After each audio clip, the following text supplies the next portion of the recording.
Hello दोस्तों, इस video में हम पढ़ने वाले हैं बच्चे और बचपन का चौथा यूनिट का नाम है शारीरिक विकास को लेकर के। इसकी बेसिक जो डिटेल्स है हमने तीसरे यूनिट में डिस्कशन कर ली थी, तो यहाँ पर हम थोड़ा सा शॉर्ट में बात करेंगे इस शारीरिक विकास के बारे में, और इसके जो बाकी जो इंपॉर्टेंट टॉपिक्स हैं उनके ऊपर ज़्यादा फोकस करने की कोशिश करेंगे। आपका ये वाला यूनिट भी 10 नंबर का है, तो आपको कोशिश करना है सभी महत्वपूर्ण बिंदुओं को अच्छे से समझने का। और आइए इस वीडियो को शुरुआत करते हैं। और सबसे पहले हम बात करेंगे, देखिए 3 टॉपिक्स यहाँ पर ज़्यादा महत्वपूर्ण रहेंगे। 3 टॉपिक की बात यहाँ पर ज़्यादा होएगी। पहला वृद्धि, दूसरा विकास और तीसरा परिपक्वता, जिनके ऊपर पूरा यूनिट घूमने वाला है। आइए महत्वपूर्ण बिंदुओं की चर्चा करते हैं। सबसे पहला ही सवाल, यहाँ से 3 सवाल आपके बनेंगे। देखिए, एक तो वृद्धि क्या है, दूसरा विकास क्या है, या वृद्धि और विकास में अंतर क्या है। तो इस तरह से 3 सवाल एक साथ आपके क्लियर होने वाले हैं। तो देखिए, वृद्धि और विकास का अगर आपको अंतर पूछता है तो उस तरह से आप सारणी बनाएंगे, या फिर अगर ओनली वृद्धि पूछता है तो पॉइंट टू पॉइंट आप लिखने की कोशिश करिएगा। और ओनली विकास पूछता है तो इस तरह से 1 बाय 1 पॉइंट बनाते हुए आप लिखेंगे, तो थोड़ा सा काम आपका अच्छा लगेगा, कॉपी आपकी अच्छी लगेगी, तो नंबर अच्छे मिलने के वहाँ पर चांसेस रहेंगे। तो घास नहीं काटना है, अच्छे से करना है काम सारा। यहाँ पर देखिए, पहला वृद्धि से अभिप्राय क्या है, शारीरिक ढांचे में परिवर्तन से वृद्धि हो रही है, शरीर बढ़ रहा है तो वृद्धि हो रही है। विकास से क्या है, विकास से तात्पर्य बालक में जो संपूर्ण परिवर्तन हो रहे हैं, क्या बच्चा सीख रहा है, परिपक्वता वगैरह, वो सारी चीज़ें विकास में आएगी, सारे परिवर्तनों को लेकर के। दूसरा बिंदु देखिए, वृद्धि में प्रौढ़ अवस्था में परिपक्वता ग्रहण करने पर वृद्धि रुक जाती है। वृद्धि एक निश्चित टाइम पीरियड तक होती है, ऐसा आप कह सकते हैं। दूसरी ओर विकास की प्रक्रिया प्रगतिशील है, निरंतर आजीवन चलती रहती है। तो ये आपको विकास के लिए बात ध्यान रखनी है। तीसरा बिंदु देखिए, वृद्धि शरीर में परिमाणात्मक परिवर्तनों की परिचायक है, मतलब कि नापा तोला जा सकता है जो वृद्धि हो रही है उसको। और तीसरा बिंदु देखिए, विकास बालक में गुणात्मक परिवर्तनों का परिचायक होता है, मतलब कि आप माप नहीं सकते हैं, सिर्फ गुणवत्ता देख सकते हैं कि क्वालिटी वगैरह, बोलने का तरीका वगैरह, क्या कितनी चीज़ें, कितना सीख चुका है, वो सारी चीज़ें आप मतलब मूल्यांकन कर सकते हैं उस बारे में। और चौथा बिंदु यहाँ पर आएगा, वृद्धि में बालक के हाथ पैर लंबे हो जाते हैं, वजन बढ़ जाता है, आकार अनुपात में परिवर्तन हो जाता है। तो इस तरह के परिवर्तन वृद्धि में देखने को मिलेंगे। जबकि चौथा बिंदु यहाँ पर विकास के लिए देखिए, विकास में बालक के हाथ पैरों की कार्यक्षमता और कार्यकुशलता बढ़ेगी। विकास जब हो रहा है तो हाथ में मान लीजिए कि बचपन में तो 2 किलो वजन उठा पाता था, और अब वो उठा पाता है 5 किलो, या 2 साल बाद में 10 किलो उठा पाएगा। तो ये क्या हो रहा है, ये हो रहा है विकास। और अभी आपका 2 किलो वजन है, 2 साल बाद में 5 किलो वजन हो जाएगा, फिर 10 किलो वजन हो जाएगा, तो ये क्या हुआ, वृद्धि हो गई ये। तो इस तरह से आपको थोड़ा सा ध्यान रखना है। इसके बाद में आगे पांचवा बिंदु देखिए, वृद्धि का मापन संभव है। जैसा कि मैंने अभी आपको बताया कि वृद्धि का मापन संभव है, कि हाथ आपका अभी इतना लंबा है, 5 साल बाद में 10 वर्ष की उम्र में आपका कितना लंबा होएगा, फिर उसके बाद में कितना आपके वृद्धि परिवर्तन वगैरह, वो सारी चीज़ें शरीर में आएगी। तो वो बातें मापने योग्य है, मापन संभव है वृद्धि का। दूसरी ओर विकास के परिवर्तनों का मापन नहीं किया जा सकता, इसके परिवर्तनों को केवल अनुभव किया जा सकता है। छठा बिंदु देखिए, वृद्धि सदैव नहीं रहती है, न सदैव एक ही गति से होती है, निरंतर उसमें परिवर्तन होता रहता है। विकास का एक निश्चित क्रम होता है, इसकी अवस्थाएं होती है, ये ध्यान रखना है। सातवां बिंदु है, विशेष आयु तक चलने वाली प्रक्रिया शारीरिक परिपक्वता प्राप्त करने के पश्चात में वृद्धि रुक जाती है। और जन्म से मृत्यु तक चलने वाली प्रक्रिया आपके विकास को कहेंगे। जन्म से मृत्यु तक विकास होता रहता है, हम नई नई चीज़ें सीखते रहते हैं, नए नए ऑब्जर्वेशन करते रहते हैं। इसके बाद में आठवां बिंदु आता है, वृद्धि विकास का एक चरण है। वृद्धि विकास का ही एक चरण है, और विकास में वृद्धि भी सम्मिलित है, मतलब कि सबसे बड़ा कौन हुआ, विकास हुआ। और उसके बाद में नवा बिंदु आएगा, परिवर्तनों को देखा या मापा जा सकता है वृद्धि में। और नवा बिंदु इसमें वे कि विकास के परिवर्तन जो होंगे उनको सिर्फ अनुभव हम कर सकते हैं, माप नहीं सकते हैं। 10वां बिंदु देखिए, केवल शारीरिक परिवर्तनों को ही प्रकट करता है वृद्धि में। और विकास में संपूर्ण पक्ष, शारीरिक भी, मानसिक भी, संवेगात्मक भी, और भी बाकी जो परिवर्तन है, इनको संयुक्त रूप से हम प्रकट करते हैं विकास में।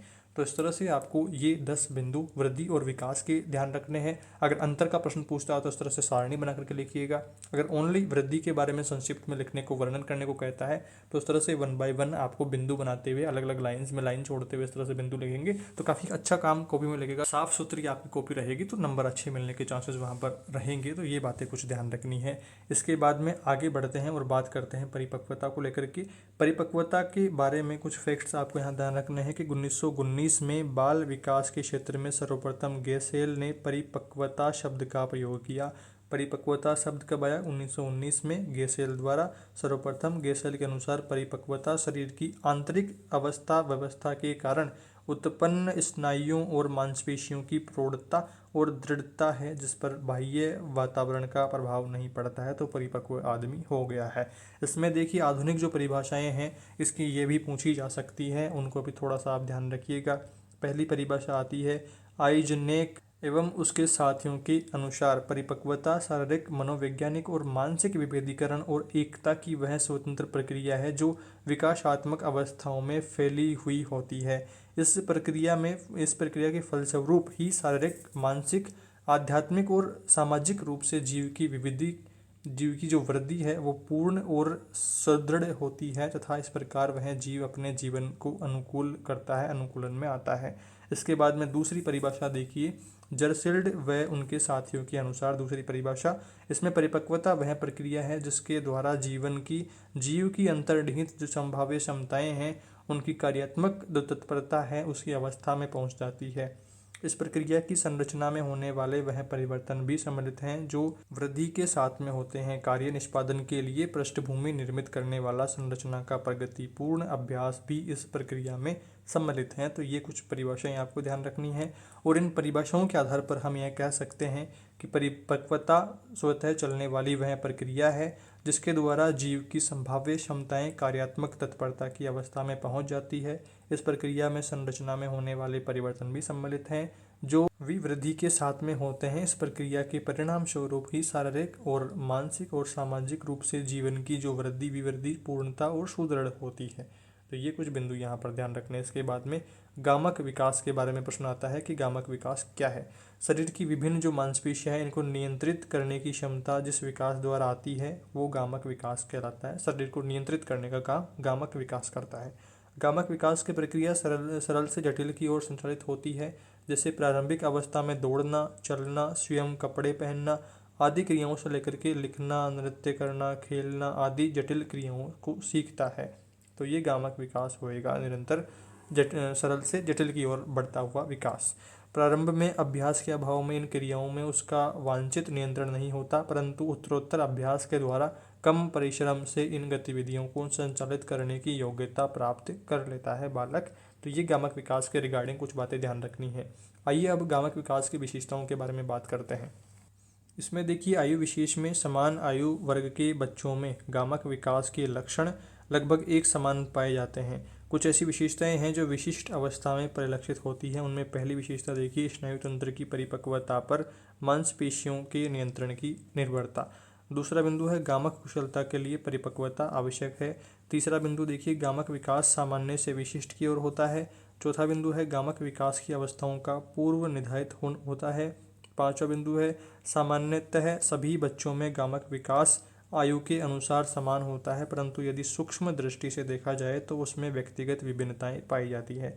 कई बार अभ्यास के अवसरों की कमी के कारण बच्चे अपने विभिन्न जो शारीरिक अवयव हैं इनमें वांछित गतिशीलता नहीं ला पाते हैं या किसी विशेष गामक कौशल को प्राप्त करने में निर्धारित से अधिक अवधि लगा देते हैं। गामक विकास को बुद्धि लब्धि का स्तर व सीखने की तत्परता भी प्रभावित करती है। तो ये गामक विकास के बारे में बातें ध्यान रखनी है। गामक कौशलों के बारे में अगर प्रश्न आता है तो वहाँ पर आपको ध्यान रखना है कि गामक कौशल केवल शारीरिक क्रिया या गामक विकास का परिणाम नहीं है, बल्कि विभिन्न स्नायु तंत्र में संचालन का संयुक्त परिणाम है। संयुक्त परिणाम के बारे में ध्यान रखना है। कौशलता गामक विकास की संयुक्त जटिल प्रक्रिया है जिसमें निरंतर त्रुटियों के बाद में, निरंतर गलतियों के बाद में उत्तरोत्तर सुधार होता रहता है। बच्चों के विद्यालय जाने से पूर्व के वर्ष गति, बल और समन्वय में वृद्धि के कारण विशिष्ट होते हैं। इस समय उनकी हड्डियां मुलायम और शरीर लचीला होता है जिससे वे अधिक कौशल सीखने के लिए समर्थ होते हैं। बचपन की बात हो रही है। वे नए नए कौशल सीखते हैं और निरंतर उनका अभ्यास भी करते हैं। इन कौशलों के प्रयोग से बच्चे अपने वातावरण को समझ पाते हैं और गामक कौशलों को दो भागों में बांटा गया है। पहला है स्थूल गामक कौशल और दूसरा है सूक्ष्म गामक कौशल। आइए अब हम बात करते हैं स्थूल गामक कौशल क्या है। स्थूल गामक कौशल के बारे में देखिए शरीर के समस्त अवयव काम में इसमें आते हैं। यह क्रिया जीवन पर्यंत चलती है। यह इस विकास के फलस्वरूप बच्चे शारीरिक गतिविधियों में नियंत्रण व समन्वय सीखते हैं जिससे बच्चे गतिविधियों को कर पाने में शारीरिक संतुलन गति नियंत्रण कर पाने में समर्थ हो जाते हैं, जैसे सिर को ऊपर उठाना, अंगुलियों को खोलना बंद करना, बैठना, लुढ़कना, खिसकना, खड़ा होना, चलना, दौड़ना, कूदना और पैरों से प्रहार करना, छलांग लगाना, उछलना, पलटी लगाना आदि इन गतिविधियों का विकास क्रमबद्ध रूप से होता है स्थूल गामक कौशल में। इसके बाद में सूक्ष्म गामक कौशल की हम बात करते हैं। स्थूल का मतलब है मोटे मोटे काम और सूक्ष्म का मतलब है बारीक कामों की बात यहाँ पर हो रही है। तो आइए सूक्ष्म के बारे में थोड़ा सा और समझते हैं। सूक्ष्म में देखिए, सूक्ष्म गामक कौशलों का विकास लगभग 4-5 वर्ष की अवस्था के बाद में या इसके उपरांत होएगा। बच्चे के सीखने के विभिन्न प्रयासों में वस्तुओं को उठाने, पकड़ने, जांच परख करने की क्रियाओं के साथ साथ खाने पीने, वस्त्र पहनने, लिखने, फेंकने, खिलौनों का प्रयोग करने की जो क्रियाएं हैं ये आएगी सूक्ष्म गामक कौशल में। मतलब कि स्थूल में क्या रहेगा, एक हाथ को हिलाना बच्चा सीखेगा, पर सूक्ष्म में जब बात आएगी तो सूक्ष्म में हाथ से चीज़ें पकड़ना, वस्तुएं पकड़ना, वो सारा आएगा सूक्ष्म में। 18 से 36 माह की अवधि के दौरान बच्चे अपने हाथों का प्रयोग अधिक कुशलता से कर पाते हैं। वे अब छोटी छोटी वस्तुओं को बेहतर ढंग से उठा सकते हैं, पकड़ सकते हैं, फेंक सकते हैं। तो ऐसा कुछ आपको यहाँ पर ध्यान रखना है। शारीरिक विकास को लेकर के अगर पारिभाषिक तौर पर आपसे कुछ बातें पूछी जाती है कि शारीरिक विकास क्या है, स्पष्ट करिए, तो उसमें आपको यहाँ पर उनके आधार को लेकर के बात ध्यान रखनी है और साथ में ही विकास के पोषण को लेकर के बात ध्यान रखनी है। यहाँ पर देखिए प्रमुख आधारों की बात करते हैं तो शारीरिक तंत्र, शारीरिक आकार, शारीरिक गठन है तथा इसी क्रम में बालक के जो शारीरिक विकास को पोषण, आनुवंशिकता, खेल या दुनिया को खोजने के मौके, बीमारियां, कारक आदि प्रभावित करते हैं। बालक के विकास पर वंशानुक्रम के साथ साथ वातावरण का भी प्रभाव पड़ता है। वातावरण में शुद्ध हवा, जल, सामाजिक वातावरण, आस पड़ोस के बालक, विद्यालय में पढ़ने वाले बालक आदि सभी आते हैं।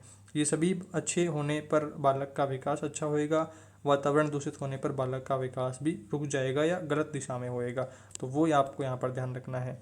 1-2 प्रश्न पीछे के सालों में यहाँ से इस यूनिट से रोगों के बारे में पूछे गए हैं। जीवाणु जनित रोग कौन सा है, 1 नंबर का प्रश्न आ सकता है, जिसमें देखिए तपेदिक, हैजा, मियादी बुखार, टाइफाइड, काली खांसी, डिप्थीरिया, टिटनेस आदि प्रमुख हैं जीवाणु जनित रोग। इसके बाद में एक प्रश्न यहाँ पर ऐसा भी आ सकता है कि हीमोफीलिया किस प्रकार का रोग है, 1-2 बार आया हुआ है पीछे के सालों में। यह रोग पीढ़ी दर पीढ़ी चलता है। इस रोग में शरीर का घाव होने पर थक्का बनने में जो सामान्य से अधिक समय लगने लगता है, अतः मामूली घाव होने पर भी खून लगातार बहता है। यह रोग पुरुषों में होता है, स्त्रियां केवल रोगवाहक होती हैं। तो ऐसे आपको ये बातें ध्यान रखनी है। डाउन सिंड्रोम को लेकर के प्रश्न आ जाता है तो यह रोग जन्मजात आनुवंशिक अनियमितता के कारण होता है। इसमें 46 गुणसूत्रों के स्थान पर 47 गुणसूत्र होते हैं। इसमें मस्तिष्क अल्प विकसित होता है क्योंकि इनके तंत्र का विकास दोषपूर्ण होता है। पहला बिंदु इसमें है गर्दन की लंबाई कम और यह मोटी होती है। दूसरा लक्षण है जीभ मोटी, मुंह खुला हुआ, दोनों आंखों के मध्य अधिक स्थान होएगा। और तीसरा बिंदु है मंद बुद्धि होते हैं। तो यहाँ पर डाउन सिंड्रोम में आपको ये बातें ध्यान रखनी है। और अगला यहाँ पर रोग आता है स्किल सेल एनीमिया, हाशियाकार कोशिका रक्तहीनता। इस रोग में रोगी के रुधिर में ऑक्सीजन की कमी होने के कारण लाल रुधिर कोशिकाएं सिकुड़ करके हाशियाकार दर्राती नुमा गेहूं बाजरा काटने वाली आती है ना, तो उसके जैसी हो जाती है, जिससे रोगी की मृत्यु हो जाती है। विभिन्न सिंड्रोम के कारण अलग अलग विकलांगताएं प्रकट होती है। तो हाशियाकार कोशिका रक्तहीनता रोग के बारे में ये कुछ बातें ध्यान रखनी है। रोगों की बात हो रही है तो संतुलित आहार के बारे में भी आपको ध्यान रखना है। संतुलित आहार में आप सारी बातें बेसिकली पढ़ते हुए आ रहे हैं बचपन से, तो आपको कोई ज़्यादा दिक्कत होएगी नहीं। कुछ बिंदु देखिए यहाँ पर, वह आहार जिसमें शरीर के लिए अपेक्षित यानी कि परिपूर्णता लिए हुए सारे यहाँ पर उचित मात्रा में उपलब्ध सारे पोषक तत्व हुए।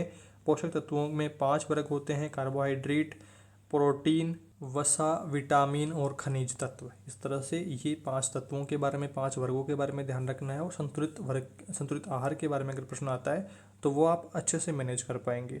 इस वीडियो में हमने शारीरिक विकास के बारे में या उससे संबंधित जो भी प्रश्न महत्वपूर्ण थे उनको हमने डिस्कशन कर लिया है इस यूनिट के लिए।